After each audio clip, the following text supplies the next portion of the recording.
It's Gore-Tex. You know about Gore-Tex? You like saying Gore-Tex, don't you? When you think of fashion, George Costanza is not the man who comes to mind. And yet, there are hundreds of TikTok edits, Pinterest boards, YouTube videos, Reddit posts, and even a thread from the menswear guy, all about how, somehow, George Costanza most definitely had that shit on. Did you know that the Yankees don't wear cotton jerseys? Of course, they're polyester. Well, what is that? That's a crime! So how did George become a fashion icon? He's not cool, he's not tall, he's not athletic, he's not rich.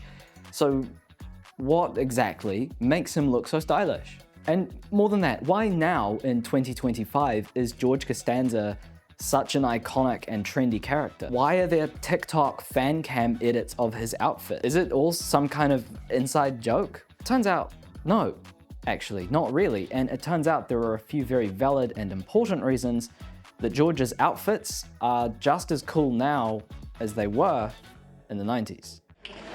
Oh, Giorgio. Nice dud. Ah, you're telling me, huh? So let's explore George's fashion choices, understand how somehow they work, and why they're trendy again now, 25 years later. But before we can understand the clothes he's wearing, we kind of need to understand George himself as a character. George Costanza, he's kind of a mess. He's awkward, he's balding, he's sweaty, he's perpetually unemployed and chronically insecure. But despite all of that, he's still one of the most iconic and memorable characters in TV history. Seinfeld is a show about nothing. But if you think about it, George is kind of about everything. Failure, pettiness, overthinking, the art of losing loudly.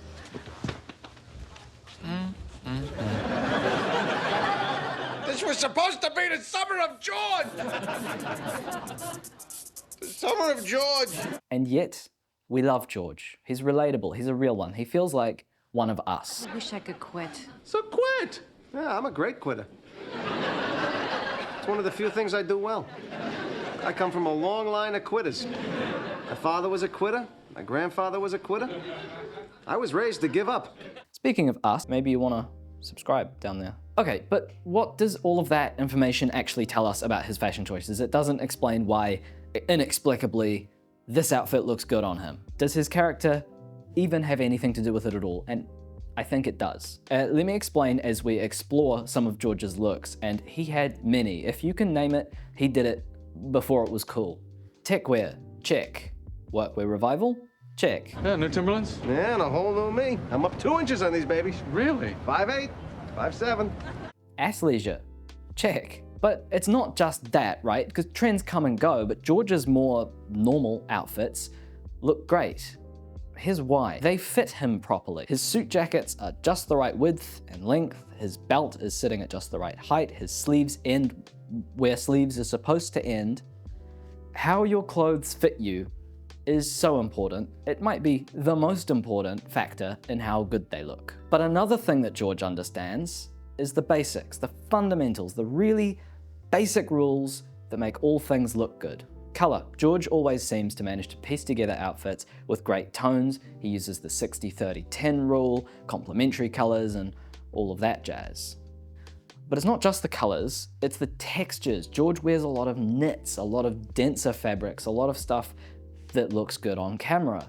He loves his wool flannel and his checked shirts and his layers. Creating layers adds depth, both literally and artistically, to your outfit, and George does it so well that the Twitter menswear guy himself, Derek Guy, wrote an article comparing George outfits to Aim Leon Dore outfits in their catalog.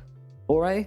Aim Leon Dore? Okay, I hear you. You're saying, okay, Seinfeld was the biggest TV show on the planet when it was running, and obviously they had decent budgets for costuming and wardrobe, so of course George looked good, but I don't think it's about how much the clothes cost, and much more about what they say.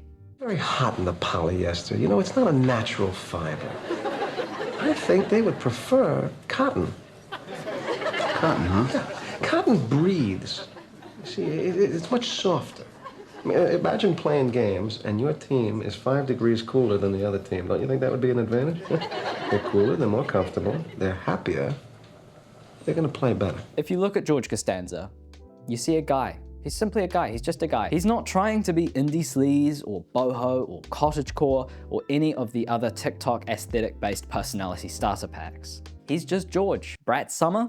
What's that? All I know about is the summer of George. And you see, because he's dressing like himself, it's authentic. He's not trying to sell us a version of George that he would like to be. He's just George. George Costanza dresses the way he feels, not the way he wants to feel. I happen to dress based on mood. Oh. But you essentially wear the same thing all the time. Seemingly. Seemingly. But within that basic framework, there are many subtle variations, only discernible to an acute observer, that reflect the many moods, the many shades, the many sides of George Costanza. And what mood is this? This is Morning Mist. And a couple of decades after Seinfeld, we're all very much desperate for just a smidgen of authenticity and genuine self-expression, he reads off of his script. If one more of my Instagram friends posts that they're in Tokyo, I swear to God, I'm going to lose it. It feels like right now, if you're not dressing in exactly what all of the fashion influencers are wearing, the same brands, the same cuts, the same slightly faded, vintage, salvage denim jeans in a villa in France, that you're not fashionable. To me, this feels a lot like fashion has become a weird status symbol in a way, because young people can't afford sports cars or houses anymore. So $800 leather jackets have become the way that people signal that they're better than you and know the difference between Parmesan and Pecorino cheese. But just like George Costanza, the counterculture to that fashion as a status symbol thing has also been around since the 90s, and it's called anti-fashion. Instead of asking, does this look good? Anti-fashion people ask, does this look like me? So yeah, George is a fashion icon because his fits are genuinely top tier, but also because he dresses like George. And the sad news for you is copying George's outfits won't work, because then you won't be dressed as you'll be dressed as George.